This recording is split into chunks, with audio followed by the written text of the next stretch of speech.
Hoy el tema central son las micro, las pequeñas y las medianas empresas. ¿Cuál es su futuro en medio de un contexto bastante complicado? No solamente estamos hablando de las consecuencias de la pandemia, que aún continúa, ojo que ya de manera oficial el Ministerio de Salud ha indicado que estamos entrando a una cuarta ola, sino también estamos en medio de una crisis económica que está generando una inflación en todo el mundo. El Perú, lamentablemente, hace poco ha registrado unas cifras récord de inflación y esto está impactando sin duda en los que menos tienen.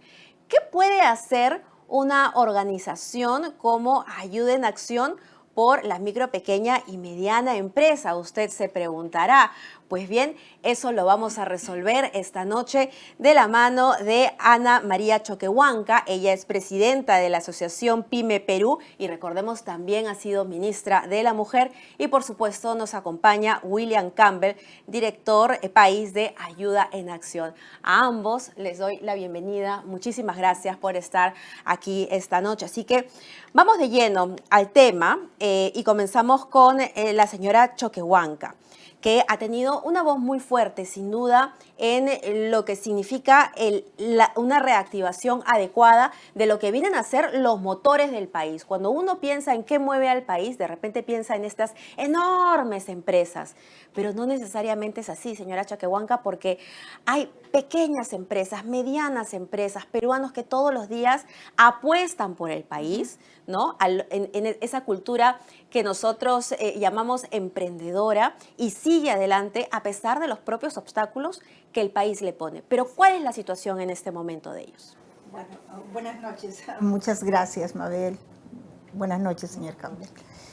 Sí, en verdad hablar de la micro y pequeña empresa en este momento y de su situación en el país es hablar de una situación crítica, pero yo diría también, sí es una situación muy crítica, muy caótica, pero en contraparte, vemos a las pymes con esa energía, esas ganas que nunca pierden de salir adelante, de seguir moviendo la rueda productiva del país. Y ahí tenemos un tema, y un tema que es bastante rescatable para nosotros, y es el que de pronto todos los gobiernos anteriores nunca tuvieron una mirada puesta en la pyme. Entonces, las pymes se acostumbraron a trabajar solas. Las micro y pequeñas empresas en el país hicieron su trabajo a pulso, hicieron su tarea y siempre hemos estado caminando hacia adelante. ¿Qué es lo que tenemos hoy en día? Tenemos en espera la ansiada reactivación. Una reactivación que no viene, por ejemplo, como el día de hoy, con un paro anunciado que paraliza todo y uno no sabe, oye, ¿qué hacemos? Compramos insumos, nos estoqueamos, o esto cuánto va a durar. Esta situación ola puede generar incertidumbre también. Así es, y esta situación de inestabilidad e incertidumbre es lo que de pronto frena a la pyme, más no de repente esas ganas que tiene de seguir avanzando. Ha habido una retracción del 25% en el tiempo de la pandemia. 500,000 de pymes en quiebra, cerradas, o sea, una situación bastante fuerte. 1.200.000 puestos de trabajo, Mabel, eso perdidos. Significa una cantidad enorme de desempleo. ¿Y cómo se reinsertan? Vuelven a intentar, porque yo sé que estas personas no se rinden, siguen intentando, pero ¿qué tan fácil es reintentarlo en medio de esta crisis económica? Sobre todo es por la carga laboral y tributaria también, no hay incentivos. Creo que el gobierno debiera fijarse un poco en ello. O sea, por ejemplo, si tenemos, una política pública o una medida que sale desde el Ministerio de Trabajo, subo el sueldo mínimo vital, ¿ya? La remuneración mínima vital, que de repente es una cantidad mínima de lejos, pero de cerca un costo más para la pyme. Entonces tenemos ahí una subida, estamos muy bien, nuestros trabajadores tienen que ganar más, pero en contraparte algún incentivo, ninguno. Algún estímulo, menos. Entonces, esas son las situaciones que nosotros reclamamos. Decimos, el gobierno tiene que mirar a todos, o sea, toda la población es una. Entonces, si miro a este lado para de repente darles un incremento en la remuneración mínima, también tengo que mirar a para ver de dónde obtienen más rentabilidad para poder pagar. Nosotros vamos a seguir trabajando ciertamente, pero ¿qué es lo que nosotros hemos decidido hacer? Decimos, a ver, este 25%, este 1.200.000 trabajadores, puestos de trabajo que se perdieron, tenemos que recuperarlos de una sola manera. Tenemos que inyectarle fuerza y tenemos que tratar de que las pequeñas empresas no caigan, porque son las que van a generar empleo para recuperar a toda esa población que ha quedado desempleada. ¿Pero van a poder solas o si es necesario la ayuda del Estado? Como por ejemplo esta medida en la que un porcentaje importante representaba las compras del Estado. Claro, o sea, ahí también, y a eso iba. A ver, ¿podemos solas? Creo que hay grandes iniciativas que nosotros sí podemos generar, como por ejemplo en el tema de mercado, que es vital en este momento. El mercado de compras públicas es un mercado que a muchas pymes, sobre todo las de manufactura, confecciones, maderables, metalmecánica, calzado, les conviene que el mercado de compras públicas siga caminando, aunque el 30 de junio se termina, ahora nomás. Bueno, pero aparte de ello, nosotros, ¿qué hacemos como gremio? Generamos una plataforma de articulación productiva con grandes empresas. Otro gran mercado son las grandes empresas. Es un mercado privado, un mercado mucho más ordenado, pero donde ellas tienen que ser las grandes tractoras. Nosotros estamos trabajando, por ejemplo, en Empresarios Unidos por el Perú, pero ¿bajo qué objetivo? Ese, de que ellas sean las grandes tractoras de las que pequeñas, de que hayan acciones que conlleven a fortalecer ese mercado de compras privadas, ¿no? Queda claro, señor Campbell, entonces, que solos no pueden. Los pequeños emprendedores, los pequeños empresarios, microempresarios, solos no pueden. Y se preguntarán ahí, ¿y qué puede hacer la Fundación Ayuda en Acción por ellos? Pues, ¿cómo están? Muy buenas noches. Pues tenemos mucho por hacer. De hecho, nuestro modo de organización es, a pesar de todos los años que trabajamos, somos conscientes que todavía hay mucho por hacer. Pero ¿qué hacemos como Fundación Ayuda en Acción en el Perú para acelerar o mejorar este ecosistema de negocios? Pues tenemos 40 años trabajando con quienes están en la base de la pirámide. Productoras, productores de pequeña escala que son quienes finalmente dan sus insumos o sus productos a intermediarios, empresas pequeñas, empresas medianas, grandes, y con ellas trabajamos para que mejoren su productividad, para que tengan menos pérdidas, menos mermas al momento de comercializar sus productos. Pues también estamos con ellas ayudándolas a acceder a financiación.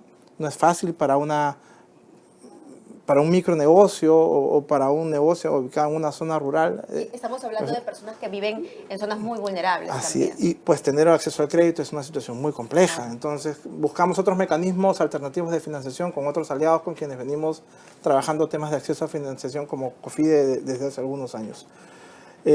Pero además de facilitar el acceso al financiamiento o de trabajar con la asistencia técnica productiva, estamos dando un paso más. Somos un actor que está dispuesto a invertir, a co-crear en determinados sectores de negocios. Y nos interesa el sector agroalimentario y nos interesan los negocios que generan valor social. Y en estos estamos dispuestos a invertir, a co-crear, a asumir riesgos para que los negocios salgan adelante. Como por ejemplo. Como por ejemplo una organización que exporta banano orgánico y que pues si bien le está yendo bien y factura 1,5 millones de euros, pues tiene un porcentaje alto de mermas en el proceso. Pues entonces ahí es donde entramos con mentorías, con asesores especializados para ayudarles a reducir esa merma en el proceso final de comercialización. ¿Y esto a la larga cuántos puestos de trabajo puede significar? Depende, porque una organización como la que te menciono de banano orgánico está vinculada a esta organización cerca de 250 productores de banano orgánico, 250 familias. Esto está en Morropón, en Piura. Ajá. ¿Y ese es el campo de acción que ustedes tienen? Pues sí, tenemos diferentes campos de acción. Estamos sin duda vinculados al sector agroalimentario. De momento estamos trabajando en algunas cadenas, como el cacao, como el banano orgánico, como las frutas y hortalizas. Estamos entrando al café y estamos en diferentes zonas del país, donde se genere valor social. ¿Y cómo observan ustedes? Porque claro, la señora Choquehuanca tiene una visión de cómo es la situación de la pequeña, mediana empresa, de la microempresa, pero desde la fundación, ¿cuál es la visión que ustedes tienen? ¿Cómo se encuentran ellos en este momento? Sobre todo en el campo. Es una situación de permanente sobrevivencia, le diría. Son organizaciones, son empresas, son negocios que como bien menciona Ana María, están saliendo, intentan salir adelante, pero claro, les viene una pandemia. Acceden a préstamos para reactivar sus negocios, les viene un confinamiento, luego les viene una crisis política. Y cada vez que hay uno de estos golpes, los negocios pequeños que viven del día a día, del comercio diario, pues pierden su capacidad para seguir reinvirtiendo en el negocio y por lo tanto empiezan a perder y a perder y a perder. Claro, vendrán nuevos mecanismos de préstamos, vendrán nuevas soluciones, pero claro, cada golpe, cada choque sigue mermando su capacidad de salir adelante. ¿Qué nos interesa como fundación y qué vemos en este espacio de sobrevivencia? Que el negocio de repente, nos hablaba Ana María en una conversación previa, cerca de 500.000 negocios se han perdido en los últimos 3 años producto de la pandemia. El negocio de repente fracasa, pero el emprendedor, la emprendedora que está detrás de ese negocio, sigue ahí. Y es una persona que va a seguir invirtiendo y se va a seguir buscando la vida. Creo que es nuestro trabajo como sociedad civil, como será el trabajo del Estado, será el trabajo de los diferentes actores que están metidos en las cadenas de valor, buscar a esas personas y seguir inventando, seguir sacando negocios adelante. Y es interesante, señora Chaquehuanca, porque hay un capital humano ahí muy importante que, como dice el señor Campbell, con asesoría técnica, con educación, ¿no? En ciertas habilidades que puedan ir desarrollando, pueden beneficiar la economía de nuestro país. Claro que sí, pero para ello tiene que haber un entorno favorable, es un clima favorable, un entorno más estable que le permita, por ejemplo, antes de la pandemia, teníamos problemas en el país, pero era estable, o sea, nosotros sabíamos cuál era la proyección, cómo se manejaba el sistema, cómo caminaba el sistema. Y ya eso era como conocido de un año al otro. Y nosotros ahí intentábamos, por ejemplo, que la formalidad siga creciendo, porque ser formal es bueno para cualquier empresario. Ser formal le permite crecer, le permite desarrollarse, le permite venderle al Estado, a las grandes empresas, y le permite crecer, tener un negocio más grande. Pero en estas circunstancias, pues no solamente la pandemia, tenemos una situación, una coyuntura complicada, política, social, económica. O sea, es una crisis que nosotros además vemos y que sumado a todos los factores externos también que se están dando. Ahoga la crisis mundial, la inflación, por ejemplo, a los micro y pequeños empresarios. Totalmente, porque son pequeños capitales. O sea, si nosotros hablamos de recursos que de repente son en el día a día, como en las micro, en todo el mapa empresarial, las microempresas representan el 70%. Entonces estamos hablando de una masa grande poblacional, empresarial, que mueve pequeños capitales, pero que son como hormiguitas, ¿no? O sea, se mueven y giran esa rueda. Pero definitivamente si nosotros no tenemos, digamos, un soporte o algo que las fortalezca, yo creo que el Estado tiene que fijarse más en las pymes y se los decimos todo el tiempo. ¿Por qué? Porque generar empleo no es cosa fácil. Pero ¿quién genera empleo? Genera empleo una empresa que ya va en pos de crecimiento. Ahora, en este momento, por ejemplo, vemos que hay el Texco, el fondo de 800 millones para el rubro de confecciones, que el Estado está dirigiendo hacia la pyme de textiles. Ojalá que haya un buen manejo, que no esté un Reactiva 1, un Reactiva 2, que no llegó, pues llegó a un 5.000 millones a un sector muy reducido de pymes, y 17.000 millones a un sector grande que fueron pocas.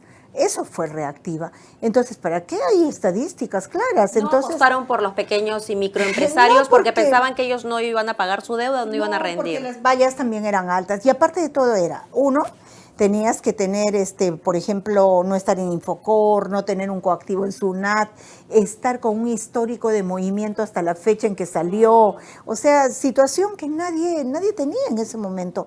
Entonces, y aparte que la banca, algunos también decían, bueno, primero mis clientes, ¿no? Entonces, pero son factores que Al final ya pasó, esperamos que esto les sirva de lección al Estado, que si el Estado realmente habla de favorecer a las pymes en textiles, que sea las pymes en textiles y que no le saquemos la vuelta pues al objetivo, ¿no? Entonces, en este momento queremos mercado, queremos financiamiento. Son los dos grandes problemas de la pyme, pero son problemas que sí se pueden ir manejando. Por ejemplo, el mercado de compras públicas. Ahí debería poner el foco y su atención el Estado. Compras y financiamiento. ¿Cómo manejo esos dos rubros?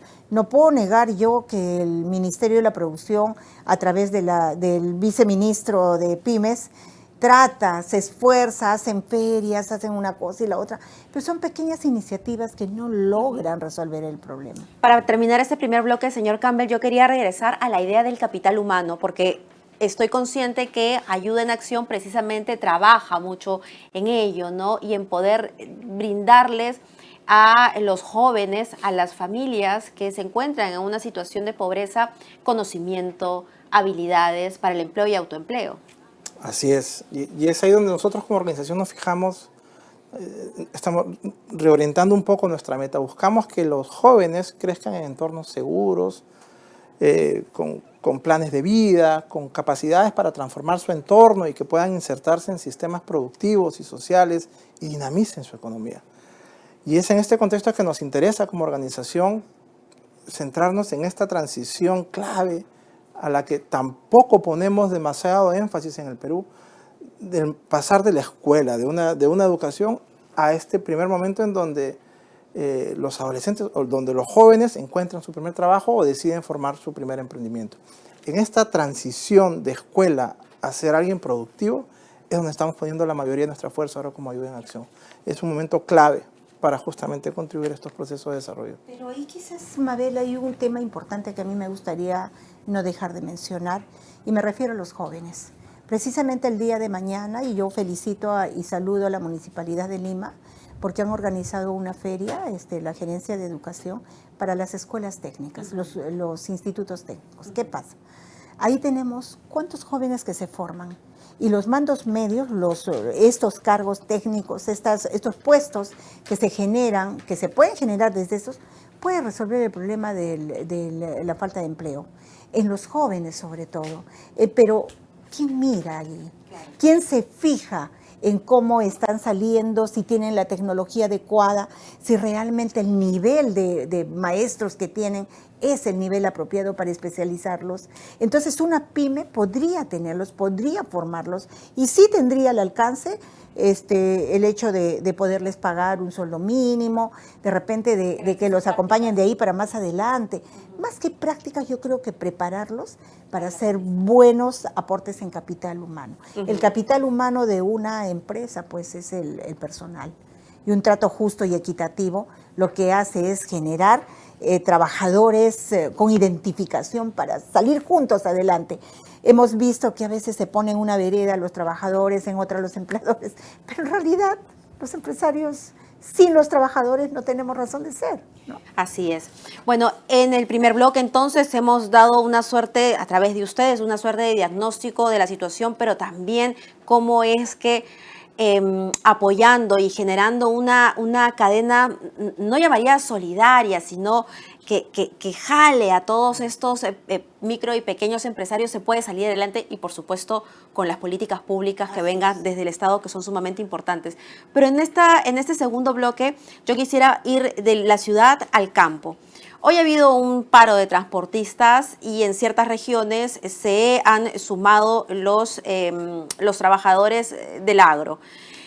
La gran mayoría de estos agricultores en nuestro país son agricultores familiares. No trabajan en la agroexportación. Si no me equivoco, casi llegan a un 90%. Esa es más o menos la cifra. Y el reclamo de ellos, y vienen a ser como unas micro y pequeñas empresas también. Así es. Y el reclamo de ellos aquí es que la cadena de comercialización, ¿no?, la distribución, a los miembros de esta cadena sí les genera una rentabilidad muy grande, ¿no? A quien comercializa, a quien distribuye, pero no a quien produce. Y esa es una historia ya bastante conocida. ¿qué se puede hacer por ellos? Desde su asociación, por ejemplo, ¿se está trabajando en eso? Nosotros no trabajamos mucho con pequeños productores. Sí estamos cerca cuando existen alternativas, oportunidades que los puedan favorecer. En Arequipa, por ejemplo, tenemos un gremio asociado que es la Cámara PYME, que trabaja con pequeños productores, sí. En este momento, por ejemplo, los pequeños productores de palta, pues están rematando la palta a $1 el kilo, creo. Pero como usted dice, o sea, vamos al punto. A ver, soy pequeña productora, yo me esmero, labro la tierra, me levanto temprano, estoy y me esfuerzo full, porque el agro no es un trabajo fácil, es muy difícil, muy sacrificado, mucho esfuerzo se requiere. Pero ¿qué pasa? Viene el comercializador, le deja el dinero, bueno, por toda tu cosecha te pago tanto y me llevo todo. ¿Y a cuánto lo ven? 60, 30, 40, 60% de utilidad, o quizá el doble, quizá el triple. Pero ¿quién tiene como rol del Estado? ¿Le corresponde resolver ese problema? Sí. ¿Desde los privados nos corresponde a nosotros? No. Nos corresponde de repente ver cómo se mueve la cadena de valor y cómo podemos hacer para que esta cadena de valor sea más efectiva en los objetivos de llegar, de percibir rentabilidad cada uno, ¿no? Es lo que hace.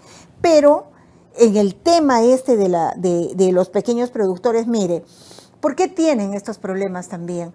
Porque no existe una coordinación, una articulación para saber, por ejemplo, qué siembra uno, qué siembra el otro, si todos pensaron lo mismo o si ninguno de ellos adivinó que otra cosecha era la que debía venir. Y ese problema siempre ha sido en el Ministerio de Agricultura. Ellos tienen programas que podría ser, pero ¿qué pasa con el Ministerio de Agricultura?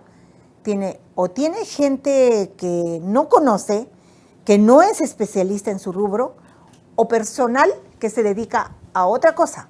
Entonces, no están pensando en el pequeño productor, entonces ellos están abandonados. Hay campañas, por ejemplo, del campo a la olla, ¿no? Sí. Que son estos mercados itinerantes, pero claro, no es que todos se vean beneficiados, ¿no? Ahí es ahí donde el productor va en estos mercaditos itinerantes a vender su propio producto a un menor precio. Depende mucho del ministro que está ahí en ese momento en la cartera, comandando la cartera.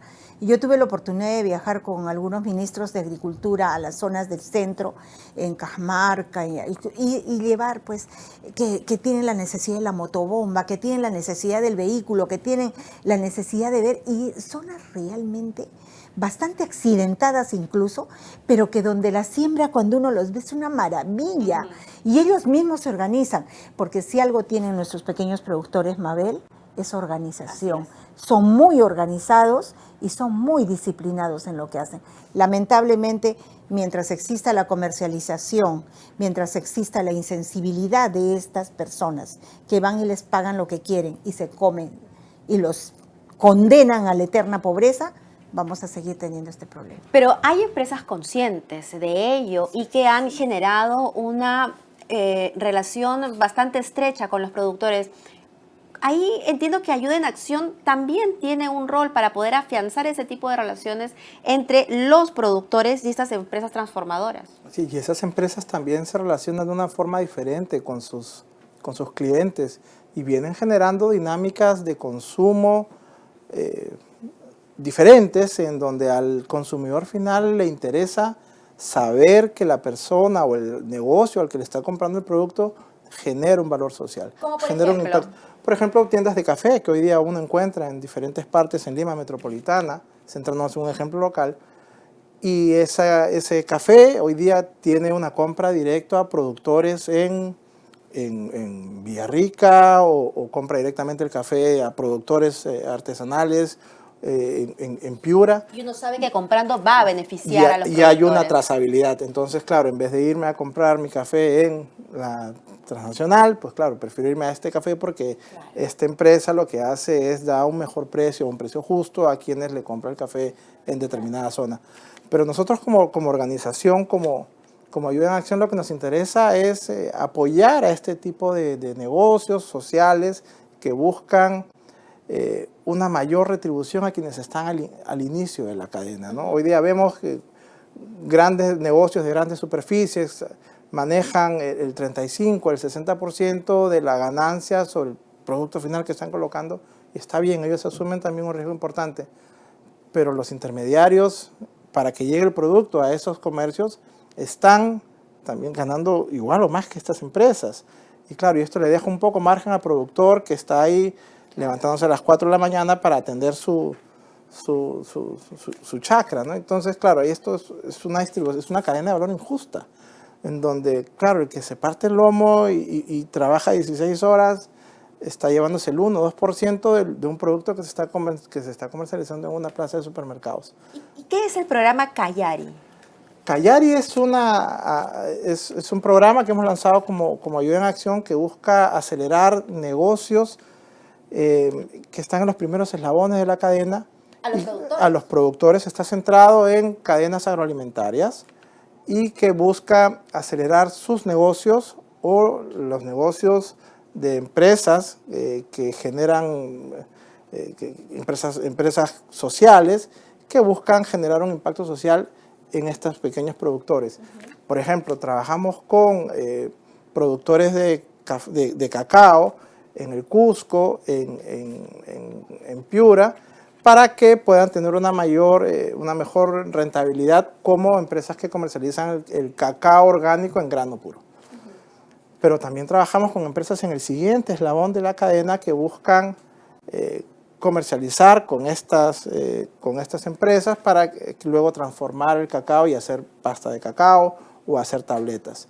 Entonces lo que estamos buscando es que estas empresas mejoren su rentabilidad, que tengan mejores ganancias para que a su vez estas empresas puedan generar un mayor impacto social. ¿Y cómo generan el impacto social estas empresas? Pues a veces a través de la generación de un valor ambiente, generando menos daño en el ambiente, o contratando, como una de las organizaciones con las que trabajamos, mujeres en situación de vulnerabilidad en el Callao, o abriendo líneas de producción exclusivas para determinado tipo de población. Entonces el impacto social se puede demostrar de diferentes maneras, y el impacto social se va a demostrar o se va a conseguir si, solo si, se genera valor económico. Es interesante cómo se dan estas alianzas, ¿no? Sí, si me permites adicionar, Mabel, yo quisiera comentar algo también que lo he visto de cerca y en verdad a mí me parece que es fabuloso. Por ejemplo, son esas iniciativas con los pequeños productores, pero conformados enlazados por el tema de la asociatividad y que conforman cooperativas. Nosotros tenemos de estas en la selva bastantes. Y yo he podido ver que las SOSEX, algo rescatemos de los gobiernos, no todo es malo. Las oficinas de comercio exterior, hay una, por ejemplo, la de Francia, y varias, hay varias que funcionan bien. Entonces, su objetivo es precisamente tratar de sacar de los mercados que tenemos, sobre todo los pequeños de Perú, para la exportación. Y estas cooperativas, por ejemplo, de café, de cacao, que están en la selva sobre todo, han podido salir y están exportando. Y todo el tiempo yo me estoy enterando de que fueron los productores, colocaron, ya vendieron, ya hay cifras. Eso lo he visto en Estados Unidos muchísimo. Y van y concursan y ganan los premios sobre el chocolate de otros países, el cacao que también... Y no solo eso, o sea, está el banano orgánico, están muchos productos, pero que son el producto de las cooperativas. Yo creo que esa es la forma de poder organizar a los pequeños productores y que ellos en grupo puedan y logren exportar. El tema de la organización lo tiene la OSEX de estos países. Creo que esa iniciativa es muy buena y sobre todo los resultados que han logrado. Han logrado bastantes. Después están las CITES también. Las CITES también cumplen un rol dependiendo de la zona donde están, pero bueno, algo hacen. Pero yo me inclino más por las OSEX. Pero está claro que las empresas privadas y las organizaciones sin fines de lucro también tienen un rol muy importante, ¿no? Es decir, no es su responsabilidad, pero hay una conciencia social muy importante que cada vez más está generando este tipo de ayudas. Y hay un tema también, claro que sí, y hay un tema que se sataniza mucho a los agroexportadores, dicen, y se les ha puesto muchas leyes laborales y se les ha modificado la ley que había de agroalimentaria. En fin, nosotros viajamos a toda la zona del norte para ver cómo es que realmente funcionaban las agroexportadoras en Chavimochic. Y hablamos con los trabajadores para ver si efectivamente había alguna explotación, habían abusos. Eso fue en el tiempo que yo estuve de congresista. Nosotros nos quedamos muy, muy sorprendidos de hablar con los trabajadores y ver que sí les cumplían con todos sus salarios, con todos sus beneficios, les pagaban muy bien, y en los tiempos en que ya no había la cosecha, muchos de ellos nos decían, nosotros tenemos pequeños negocios. Entonces, generar toda esta cadena de desarrollo aquí en el país se puede a través de la agroexportación. Es un filón bastante importante. En busca de la internacionalización. Sí. Pero digamos que las OCEs tienen un rol extraordinario, pero no todas las organizaciones están hechas para exportar, y de repente esta ha sido un poco la crítica que nos hacemos a algunas organizaciones porque las empujamos o queremos llevarlas a la exportación, ¿no? Pero no, en Callari lo que tenemos son trabajo con especialistas que resuelven cuellos de botella muy específicos, como lo que te comentaba ahora sobre cómo reducir la merma en la exportación del banano orgánico, o cómo endulzar determinadas tabletas de cacao orgánico, o cómo manejar una rentabilidad positiva en el manejo de las semillas de las conchas de abanico. Y trabajamos con mentores que manejan muy bien el tema y resolvemos esos cuellos de botella, que como parte de la aceleración de negocios que lo hacemos en temas estratégicos, comerciales, operativos y financieros. Y cuando vemos los temas estratégicos, no todas están listas para exportar. O manejan una exportación y luego no vuelven a hacer una más. Entonces hay que ver con mucho cuidado cuáles son estas organizaciones que tienen determinadas capacidades y que pueden manejar determinados retornos en función del contexto en el que están operando. ¿Y quiénes pueden participar de este programa Callari? Todas las organizaciones, bueno, trabajamos con pymes, pero también con micronegocios, que en el caso que sean una empresa social, estamos pidiéndoles que tengan comercios anuales o ventas anuales por encima del 1.000.000 de soles. Y si son una organización, asociación, cooperativa, organizaciones que puedan estar comercializando por encima de 100.000 soles. ¿En alguna zona geográfica particular del país? No, donde se esté generando valor social. Lo que nos interesa es la generación de valor social detrás de ese rendimiento económico. Y de momento estamos en Cusco, estamos en Piura, estamos en el Callao, pero estamos abiertos a entrar a otras zonas interesantes. Queremos diversificar el portafolio. Bueno, entrar a las zonas estas de Puno, ¿no? Donde la mitad de la población es pobre. Y sin embargo hay pequeña agricultura bastante efectiva, porque sí se organizan, pero lamentablemente la pobreza los toca mucho, ¿no? La cadena de lácteos, ¿no? Que sí, mucho también. Ustedes conocen muy bien el mercado y el país, pero ¿cuál es su apreciación desde esta orilla, por ejemplo, de este programa que bien lo ha descrito? A mí me el parece señor bien, Campbell? porque sobre todo me parece que están centrados en el tema de asistencia técnica. La asistencia técnica es una herramienta que permite mejorar la producción de cualquier producto, de mandarlo al mercado con conocimiento de causa, hacer un buen producto. Y la asistencia técnica es lo que menos existe aquí en el país. O sea, nosotros sí, ya tenemos un buen producto, pero cuando estas personas, por ejemplo, nosotros para la plataforma de articulación productiva y que ingresen a grandes empresas, mapeamos a 500 empresas de pymes, todas querían entrar, y todas dijeron, ya estamos listos. Pero cuando empieza a ver los requerimientos de la gran empresa para comprarles, faltan certificaciones, faltan homologaciones, ¿y qué necesitan estas? Se quedaron 410, 90 entraron, que están listas y que son generalmente las que ingresan al mercado de compras públicas, porque ahí ya cumplieron todo.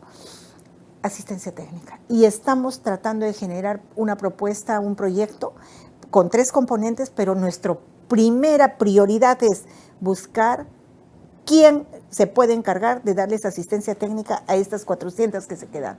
Un poquito les falta para entrar, pero eso tiene que ver con la asistencia técnica. Aquí se puede generar esta noche yo creo algún que tipo sí, de pero por sinergia. supuesto, ya hemos estado hablando, ya somos padres. Muy bien, entonces esto me permite ingresar al tercer bloque. En estos momentos, y yo le comentaba, seguro los micro y pequeños empresarios se sienten ahogados. Pandemia, cuarta ola, crisis económica, crisis política, inflación. Es una larga lista, es como si las 7 plagas bíblicas estuvieran sobre nosotros y no es broma porque realmente están desesperados.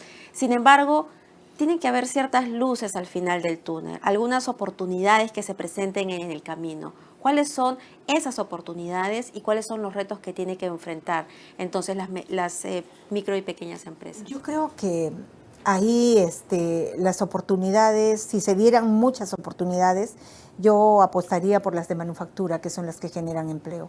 Sigo siempre en lo mismo, nosotros como asociación también lo vemos así, y son esos 4 rubros que entran a compras públicas, que entran más a mercados más abiertos y que generan mucha rentabilidad también.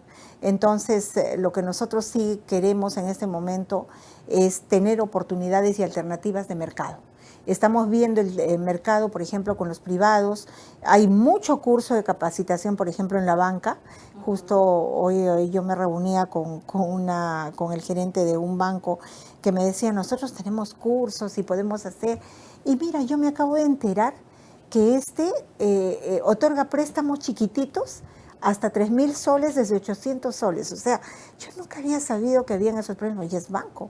Entonces, creo que la falta de difusión es una debilidad en el país, porque nosotros sí necesitamos que hayan apalancamientos que nos permitan tener, un oxígeno para poder continuar. Es lo único que se quiere. Creo que el gobierno tiene una tarea bastante fuerte para hacer por aquí. ¿Quiere reactivar o quiere su asamblea constituyente? Yo la verdad no sé qué quiere más, pero debería cumplir con el sector productivo, porque el sector productivo le va a lograr resultados, le va a resolver este problema de la reactivación. Está difícil, pero no es imposible. Nosotros vamos a seguir avanzando, queremos mercado, sí, esperamos que las grandes empresas también puedan darnos esa posibilidad. ¿Y hay oportunidades que se hayan creado a raíz de la pandemia? Sí, pues las oportunidades de digitalización y de tener los negocios en casa, los negocios que ya no generan, digamos, el alquiler de un local, de una tienda, entonces ya los costos incluso son otros y hay otras miradas. La pandemia ha traído mucha innovación, o sea, nosotros decimos, ¿qué hacemos con la pandemia?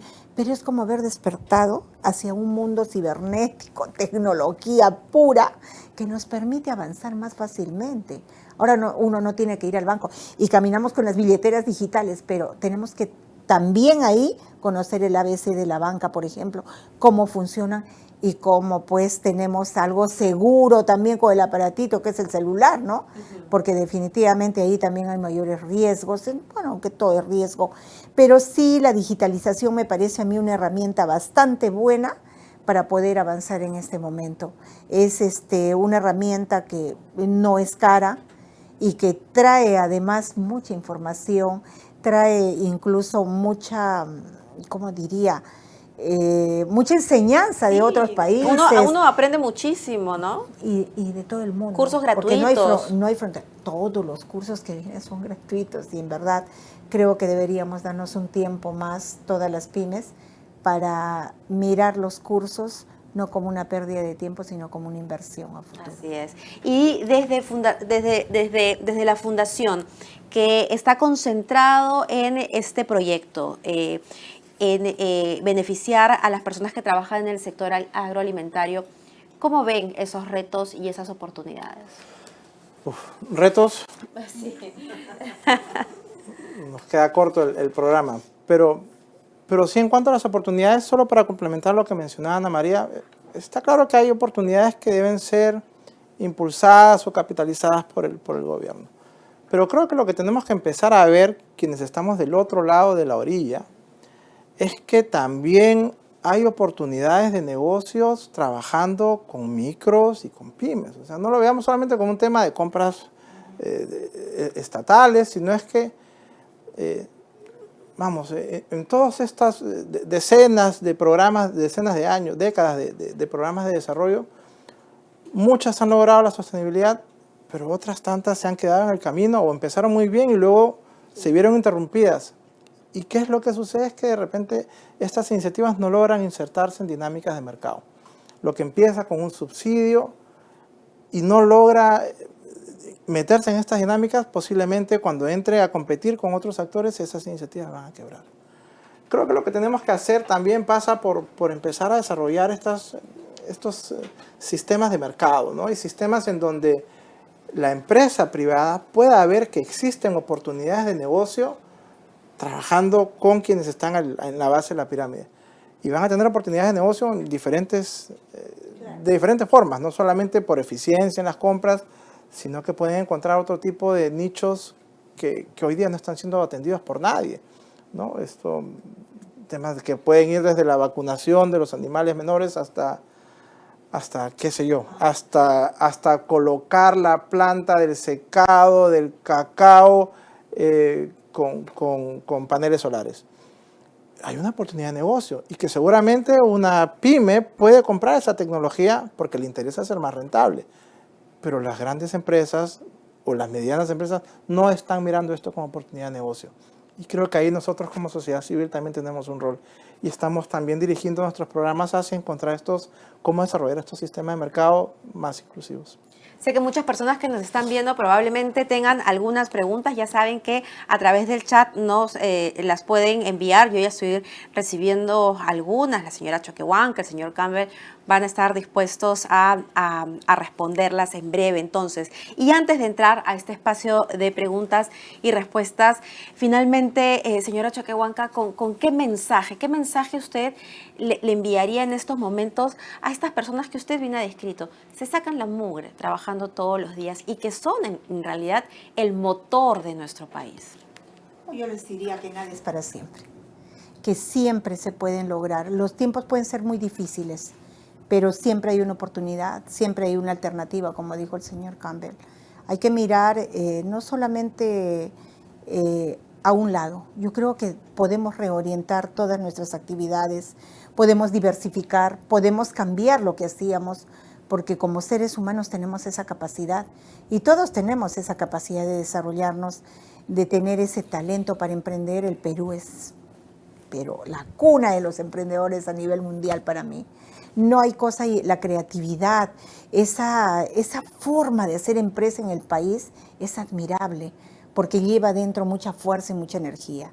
Yo les diría a todas las personas que emprenden que no pierdan la esperanza, que no todo es lo que viene del Estado, lo que viene de arriba, lo que viene de allá. No, todo viene de nosotros, manos. Y ahí seguimos adelante. Hay que seguir avanzando. Al margen de todo esto, pensemos también que esta crisis no se vive solo en el Perú, y eso es verdad, es a nivel mundial.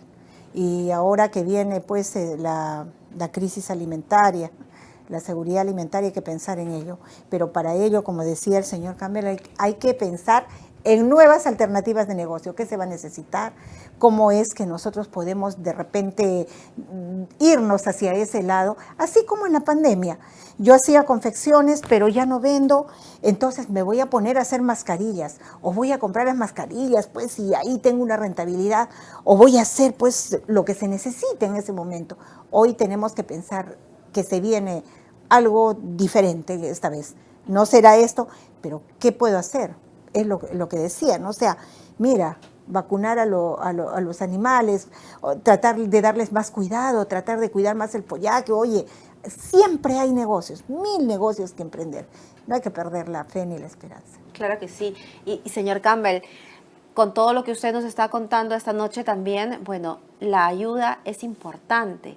Tender la mano es importante porque finalmente es un acto que va en beneficio de todos. Es un win-win. Es un win-win, así es. Y es un win que te va a dar una satisfacción enorme, ¿no? Quienes nos apoyan en el Perú, bueno, la Fundación Ayuda en Acción opera a partir de donaciones individuales de personas como nosotros. Tenemos cerca de 17,000 personas que financian nuestras operaciones mes a mes y nos dan una donación mensual. Y gracias a ellos se activan programas como el de Callari. Como el de Callari o como otros programas que tenemos para la reducción de la violencia de género o para temas vinculados a la presión al cambio climático. Y pues claro, estamos constantemente buscando personas que estén interesadas en apoyarnos y sumar esfuerzos junto con Ayuda en Acción para terminar de impulsar el desarrollo en las zonas donde estamos trabajando que en este momento están en Cajamarca, en Piura, en Cusco, en Puno, en el Callao y en Andahuaylas, dentro de Bancay, ¿no? Así es que pues encantado si es que alguien está interesado en sumarse a apoyar a la Fundación Ayuda en Acción, pues solo tienen que entrar a la página web de la organización www.fundacionayudaenaccion.org.p y pues ahí les van a indicar cómo pueden ponerse en contacto con nosotros y gustosos les vamos a volver la llamada para contarles más de lo que hacemos. Muy bien, claro que sí. Es importante entonces porque es de la solidaridad que nace todo esto. Tengo unas cuantas preguntas para resolverlas en este último bloque ya. La primera es para la señora Choquehuanca. ¿Cuáles son las alternativas de colaboración de las MIPYMES para que sean ambientalmente responsables? Yo diría que una buena alternativa es meterse en el tema de la economía circular. En este momento, por ejemplo, toda la cooperación internacional que desarrolla proyectos importantes para países de Latinoamérica transversalizan ese tema. Medio ambiente, cuidado de medio ambiente, reciclado, reuso, reutilización, economía circular. En el caso de las empresas, nosotros somos parte de la plataforma Economía Circular que existe acá en el país y que es una iniciativa del Ministerio de la Producción, el Ministerio de Ambiente. Está hace un año ya, no habíamos avanzado antes, bueno, pero ahora acabamos de salir de un taller y en realidad lo que se genera es un trabajo colaborativo, un trabajo en conjunto para ver qué hace el privado, qué hace el público, cómo hacemos para meternos en el tema. Y una pequeña empresa tiene que hacer uso de la economía circular, porque lo exige. O sea, el medio ambiente es algo que nosotros no podemos mirar de costado. Esa es otra crisis que se avecina. Es qué hacemos con el planeta. Entonces no podemos mostrar indiferencia hacia el tema. Entonces la economía circular a nosotros nos permite pues tratar de cambiar nuestros procesos y no es que esto le corresponde a la gran empresa, nos corresponde a todos, ¿no? Entonces ahí ver el tema de cómo hago en mis procesos de producción para meterme en el tema y para que yo cuide el medio ambiente, es algo que nosotros tenemos que aprender, ¿no? Esa es una alternativa muy buena y que nos va a dar mucho resultado, porque poco a poco en el mercado se está exigiendo también el uso de esos procesos. Los usuarios, así ¿no? Es. Los clientes finales también. Hay oportunidades de negocio para las empresas. Justo ahora, por ejemplo, estudios de economía circular hay muchísimos. Por ejemplo, ahora estamos trabajando con la concha de abanico. Y bueno, la concha de abanico que comemos en los restaurantes, claro, solamente se vende la mitad. Y la otra mitad está en un botadero que son kilómetros y cerros de conchas que están ahí haciendo un daño terrible al medio ambiente. Y claro, ¿y cómo hacemos con eso? Entonces, claro, como Ayuda en Acción estamos ahora implementando un proyecto para la reutilización del manto de la concha de abanico, pero hemos necesitado el apoyo de una planta para testear el producto y bueno, y hacer una serie de elementos para que sean aptos para el consumo. Pero una planta invirtió, porque vio una oportunidad de negocio generando valor social. Y estos son claros, la economía circular es una maravilla en ese sentido porque te da la oportunidad como empresa o negocio para empezar a explorar, salirte de tu zona de confort y explorar dónde puedes también rentabilizar alguna cadena, ¿no? Sí, tengo otra consulta para el señor Campbell que también está relacionada al medio ambiente. ¿Qué tipo de acciones pueden poner en marcha las MIPES para ser más sostenibles con el cambio climático? Pues sí, los temas de economía circular es uno de los temas, pero la economía circular depende de otros actores, de investigaciones para poder resolver y tener cero residuos, ¿no? De la economía circular. Pero hay otros procesos intermedios que pueden hacer, que puede pasar por la certificación para poder cumplir con algunos estándares, ¿no? Estándares ambientales, ¿no? Por ejemplo, lo que estamos buscando organizaciones que están interesadas en exportar o que tienen procesos productivos o de acopio, claro, para que puedan sacar certificaciones dependiendo del lugar donde están pensando llevar sus productos, ¿no? Y este tipo de certificaciones ayudan mucho porque te da un orden respecto a las prioridades o donde puedes canalizar tus inversiones para poder garantizar que te van a dar esa certificación. Yo empezaría por las Y es certificaciones. lo que a futuro se va a exigir, ¿no? Cada vez se exigen más porque los consumidores estamos exigiendo certificaciones de determinado tipo, ¿no? Hablemos de tecnología. La segunda pregunta para la señora Choquehuanca. ¿Qué oportunidades de innovación tecnológica pueden proponerse para mejorar el ingreso de las pymes? En innovación tecnológica, por ejemplo, yo diría que el tema de las pasantías es un tema bastante interesante para ello. Porque con las pasantías, por ejemplo, de empresarios, de pequeños empresarios que van a otros países, pueden no copiar el modelo, pero sí innovar lo que vean. Pueden además traer tecnología de esos países para poder ahorrar procesos. Ahora vemos que todo en Europa está robotizado, ¿no? Pero que aquí en el Perú pues todavía no hemos logrado de repente esa etapa, pero en el Parque Industrial de Villa El Salvador hay ejemplos de ello. ¿Y quiénes son? Los que viajaron en las misiones tecnológicas. Hay un programa, me parece, en Produce, que es Innovate, que los llevaba así para que viajen grupos de, digamos, de empresarios de un gremio y vieran y cambiaran sus formas. Entonces, creo que eso es muy bueno y esto quedó parado con la pandemia, pero creo que en innovación tecnológica, para mí, una buena forma de entrar y de meterse en ello son las pasantías y es salir, obviamente, a mirar qué más hay afuera. Una pregunta para el señor Campbell. ¿Qué beneficios están interesados en el programa Callari? ¿Qué beneficios tiene para la población más vulnerable la propuesta de Callari Aceleradora? Beneficios. Lo primero está vinculado con los ingresos, porque al trabajar solamente con empresas que generan impacto social, al potenciar o al mejorar la rentabilidad de los negocios que están siendo acelerados, lo que esperamos garantizar es que este mayor retorno sirva para quienes están vinculados a esta organización, sean productores, sean trabajadores, porque buscamos que se aseguren estos indicadores de bienestar social, bienestar en el trabajo, de bienestar a nivel comunitario. Entonces el resultado es directo para quienes están en el entorno de la organización con la que estamos trabajando. Tengo una pregunta más para la señora Choquehuanca, que está por aquí y que creo que es importante y determinante. ¿Cuál es el rol de los gobiernos locales? Porque hemos hablado del gobierno central y de las políticas públicas, pero ¿tiene algún rol el gobierno local en el fomento de las MIPYMES? Por supuesto. Los 3 niveles de gobierno debieran trabajar en articulación. Nosotros generalmente siempre cuando se trata de cubrir demandas, miramos al gobierno central. Pero esa es una pregunta muy interesante, que también tiene otra media hora de... otra media hora de respuesta. Los gobiernos regionales, ¿qué hacen por el sector productivo? O sea, deberían primero analizar las ventajas comparativas que se tienen en la región y en base a las ventajas comparativas poder promover el desarrollo productivo de su población. ¿No recuerda ningún caso de éxito? No, yo por lo menos en Arequipa no lo he visto y no sé dónde lo he visto. Arequipa no. Es un caso particular, lamentablemente. Ya, y si hablamos de gobiernos locales, no, pues haciendo una feria de cuando en cuando y tienen gerencia de desarrollo económico, gerencia de desarrollo social. Lo que pasa es que caminan muy desarticulados. El alcalde está aquí, el gobernador está por allá, el gobierno... Y es más, en Arequipa hay gerencias. Creo que eso no está dentro del organigrama nacional, entonces no había ni siquiera la articulación. Venía el ministro de producción y la gerencia de producción ni siquiera sabía a qué venía.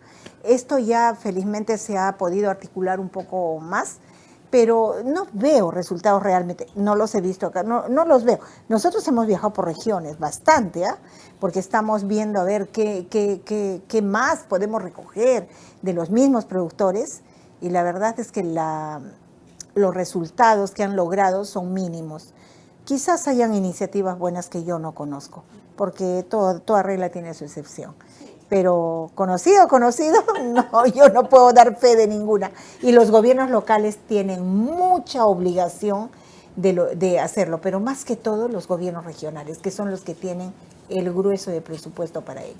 Cuando estamos a punto de culminar este nuevo diálogo, la segunda edición de Diálogos en Acción, ¿alguna reflexión final?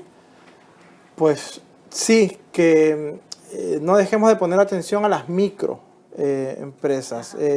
consolidan cerca del 50-60% de la fuerza laboral en el país.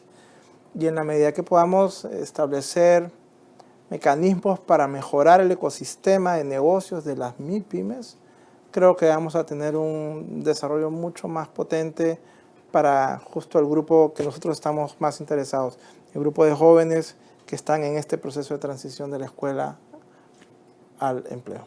Señora Choquehuanca. Yo también pienso igual. Las microempresas constituyen el 70% de la presencia empresarial en el país y creo que vale la pena fijarse en ellas, vale la pena también colaborar con ellas, compremos productos peruanos. Yo sí creo en eso y creo que si el mercado local para ellos está mal, es porque nosotros preferimos comprar otro tipo de productos. En este tiempo es de solidaridad, creo. Habíamos pasado una pandemia.